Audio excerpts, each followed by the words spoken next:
Hi dear friends and subscribers, welcome back to this edition of Cricket Happenings with your host Ram. In this particular Cricket Happening show, we are going to have a look at how the first match of the tour, as India have already touched Australia, they are already in Australia for a 4-test series, and it has already, the first match of the tour has already begun. Yesterday was the first match which was played between the Indian 11 versus the Cricket Australia 11, and India actually bowled out I'll be talking about that, and also we'll have a look at the Australian team that has been selected for the first test against India at the Gabba, and there seems to be some sort of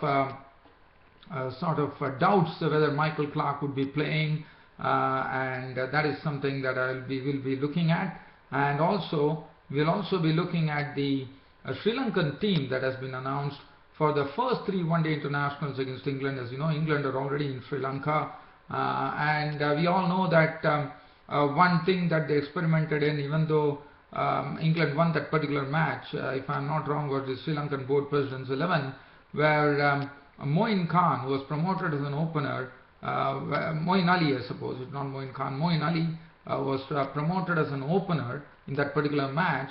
The very first over of a Vishwa Fernando bowler, which I didn't normally talk about in my Cricket Happening show, he hit 6 consecutive fours in a single over of the Sri Lankan bowler Vishwa Fernando, went for 24 runs of his first over.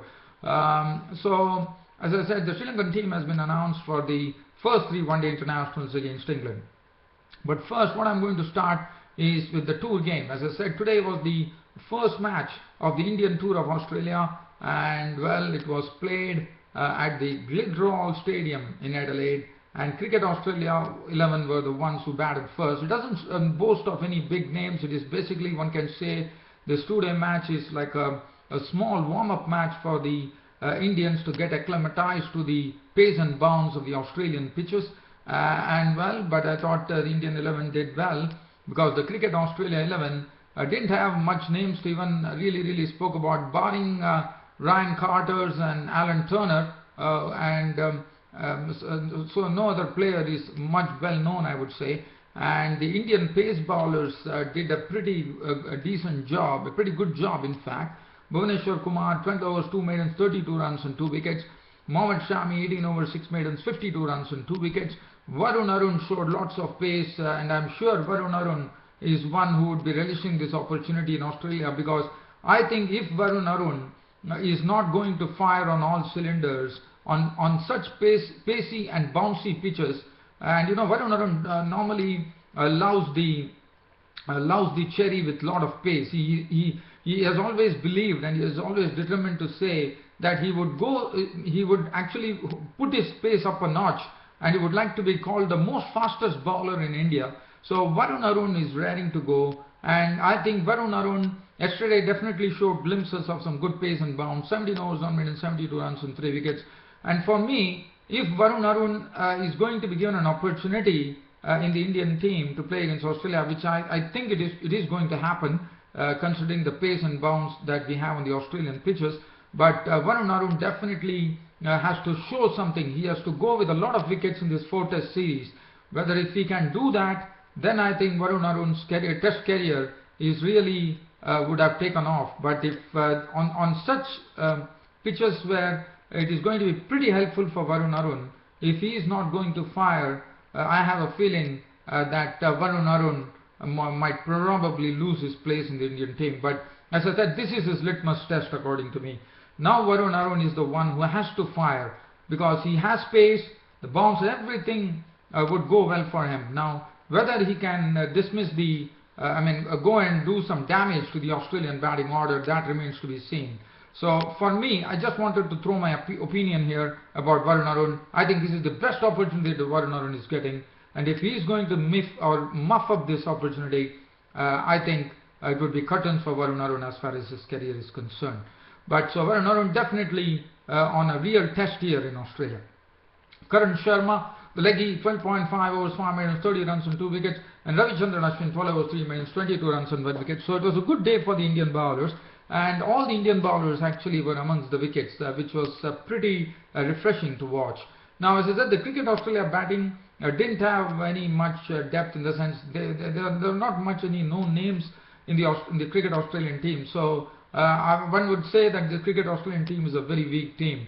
Ryan Carter was the highest scorer with 58 with 6 boundaries, 29 from Turner, 29 with 1 4 and 1 6, and 40 coming in from K.R. Smith with 7 fours. And then towards the end, the outgoing coach Tim Nielsen of Australia, his son H. Nielsen was playing, and he contributed an unbeaten 43. In fact, they were 167 for 9 at one stage, and thanks to Nielsen, who made an unbeaten 43 with 7 fours, the Cricket Australia 11 got to a decent total of 219. They were all out for 219. And for India, well, they lost Shikhar Dhawan, the opener, pretty quickly, caught by Turner with bowling of Lalor for 10, the pace bowler. And after that, at stumps, India were 55 for 1 reply. Murali Vijay was not out on 32 for 4 boundaries, and Cheteshwar Pujara was not out on 13 with 3 boundaries. So that was the match situation. The Cricket Australia batting 11 who chose to bat. And it's a warm-up match. So basically, for India, I think it would be something that they would be happy about as far as the start to the Australian tour is concerned. Now, keeping the topic as Australia, when now we are looking at the home team selection for the first test at the Gabba. Now, they have definitely named, I mean, there is some sort of talk going on, as one does not know whether this is a misunderstanding or what. Michael Clarke, the captain, has been named, but it seems that they want Michael Clarke to actually play in some particular matches and then come into the Australian team. But Michael Clarke himself feels that he would definitely be playing at the Gabba. So one has to wait and watch. Well, the Australian Test squad that has been named looks pretty strong. Chris Rogers and David Warner, which has been successful opening. And Chris Rogers, one would remember, has scored tons of runs against England. He has been the highest scorer against England in the Ashes series. And he has also briefly mentioned that the next Ashes series against England would probably be his swan song. As you know, Chris Rogers, who has scored domestically, as far as English cricket is concerned, he has scored tons of runs. But, I mean, he got an opportunity at a age. He's 37 years of age, so one can imagine that Chris Rogers made the statement that the Ashes series against England would probably be his swan song. Shane Watson is there, and Michael Clarke, as I have already spoken about. Stephen Smith, as you know, he's in some wonderful form. Mitchell Marsh has been already touted as one of the real future players for Australia. Brad Haddin would be the vice captain of the team. He will be coming back after his injury too. Mitchell Johnson, we all know that he's going to be the main strike bowler for Australia. Ryan Harris. Now, Ryan Harris, after quite a long time, is back. The last time one saw him was that very, very historic victory that Australia had against South Africa. So that is Ryan Harris. So he's coming back after quite a long time. Peter Siddle, always a very, very tough competitor for any opposition. Nathan Lyon, the Ramos spinner, but the not surprising. I wouldn't say it is surprising, but the reason Josh Hazlewood has been included, as he did well against South Africa, and the other thing that, according to me, would have prompted the selectors to go for him, and they have already mentioned that Josh Hazlewood is another good talent emerging from Australia. And why not? Josh Hazlewood is a tall guy. He generates a lot of pace, a lot of bounce, and let me tell you, he gets an extra bounce because of his height. We have seen that he has surprised a lot of South African batsmen with his bounce at times, and probably the Australians feel, or the Australian think tank feels, that they might be having a tough time as far as the bounce is concerned. India takes their own time to actually acclimatize, or what you call adjust to the pace and bounce of the pitch, and probably considering the fact that the bounce is something that India are not good against, probably that is the reason that Australia have included Josh Hazlewood into the team. But it would be very, very good to see how Josh Hazlewood goes against the Indians. Now, from here, the last topic that I'm going to be covering in this cricket happenings is the Sri Lankan squad has been selected for the first 3 one-day internationals against England. As you know, they are going to play a 5-match one-day international series. The first ODI starts between Sri Lanka and England at the capital of Sri Lanka, Colombo, on 26th of November. So there's not many days, probably a few days left before the first one-day international kicks off.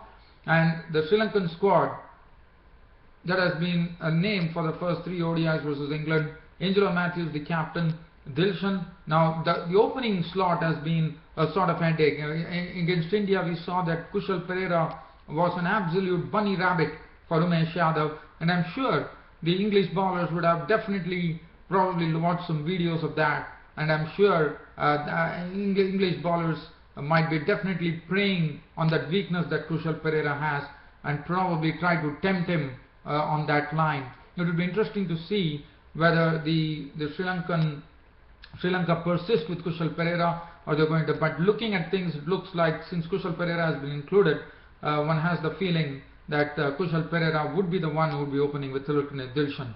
So and for them, it's a real experimentation, because with the World Cup coming in, they just need to ensure that Kushal Perera hits his straps pretty quickly. Kumar Sangakkara and Maile Jayawardene, they are almost, as I said, they are the sort of pillars of Sri Lankan cricket. Lairu Tirumani was looked in decent form. Jeevan Mendes has been recalled into the team after a long time. He's a leg spinner, and he's also an all-rounder, a very good bat too, who can really tonk the ball at times. Tilina Kandambi, at the age of 32, who probably played international cricket back in 2011, has been recalled. Now, Tilina Kandambi has been scoring pretty heavily in domestic cricket, but has never been able to actually hold his place in the Sri Lankan team. And here he is, has been recalled into the Sri Lankan team for these 3 one-day internationals. Rangana Herath is back. Rangana Herath, as you know, was rested. He is back into the mix. And Rangana Herath, you know, he's such a wonderful spinner, and especially after Muthiah Muralidharan. Well, if at all they have a match winner, and that would be Rangana Herath, the left-arm spinner. And then Dilruwan Pereira, right-arm off spinner, is also coming back, the test-off spinner, and he has been given an opportunity. Ajanta Mendes is there in the team, Shaminda Iranga, and Dhamika Prasad, Thisara Pereira, the all-rounder, Lairu Gamage, who did pretty well on his first outing in international cricket when he played. Even though Sri Lanka lost, he played in the 5 one-day internationals against India. I thought he was looking good. I'm sure more international experience would make him a better bowler. We definitely saw that he has all the ingredients of a very, very good pace bowler, and Lairu Gamage also gets his place. So that is the Sri Lankan squad that has been selected. Now, looking at the exclusions, well, one was a bit surprised, but probably it's a sort of an experimentation that Sri Lanka is doing, one would reckon, because Nuwan Kulashekara, who is an all-rounder, could definitely be considered an all-rounder, doesn't figure in the team. Now, whether that is due to they were probably trying to experiment something before the World Cup, that's my feeling. Otherwise, Nuwan Kulashekara, according to me, should be an automatic inclusion, because he not only can he's not only a good bowler, but he also packs a punch with his bat, and you know, he can be used as a pinch hitter too when you need some quick runs. So I feel he's a complete package, and you know, probably I have a feeling that probably they are experimenting before the World Cup. As we know, we have been seeing this happening in South Africa, Australia too, with both the teams experimenting, and we are also seeing that. I think it's all about experimentation now with the World Cup looming large in 2015. Well, dear fans and subscribers, I think that really almost brings an end to my Cricket Happening show. But before I go, one news that I would like to share. As you know, the third and final test between Pakistan and Australia is going to be played at the Sharjah Cricket Ground, and it seems that Jimmy Neesham might be the one who would be sitting out, and they are looking at including Luke Ronchi, who is in some good form. As you know, he is. Of late, we have seen that in T20 and One Day International he scored lots of runs, and probably he is someone who is on whom the Sri Lankan selectors, the New Zealand selectors are having a eye on him for the World Cup too. As you know, he could definitely play a big part in the World Cup because he's a good hitter of the ball too. And Luke Ronchi might probably be replacing Jimmy Neesham. That's the hint that we are getting from Hesson, the coach, because they want to make some changes to see whether whether New Zealand can really go on to level the series against Pakistan in the third test match. Well, dear fans and subscribers, nothing else to really add. That really brings an end to my cricket happening show for today. Tomorrow, keep an eye on cricket happenings. I'll be back there talking about anything. I mean, talking about any topic on cricket, I would say, even though there would not be any international matches, I would definitely be there to share my thoughts on any of the cricket events that are happening around the globe. Well, dear fans and subscribers, this only leaves me time to say a big goodbye to all my dear friends and subscribers. Hope you all enjoyed it. See you tomorrow. Until then, it's goodbye. Thank you.